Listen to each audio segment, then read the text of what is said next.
বাবা, তোমার কথা আজ খুব মনে পড়তাছে। তোমার কথাই ঠিক। তুমি যখন বিয়ের আগে সব সময় বলতে যে মাছ খেতাম না, অনেক মাংস খেতাম না, যে খা আমার বাসা থেকেই খেয়ে যা।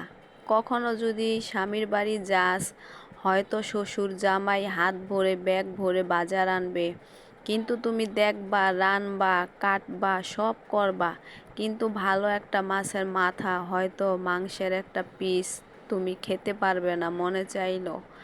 ঠিক বাবা, আজ তোমার কথাটাই মিলে গেছে। আজ যদি একটা মাছের মাথা কোনোদিন খেতে যাই, তাহলে শাশুড়ি বলে ওঠে যে এটা আমার ছেলে খাবে, এটা খেও না।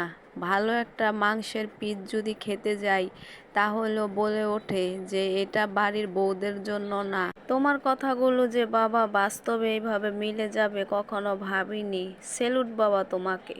তুমি কিভাবে জানতে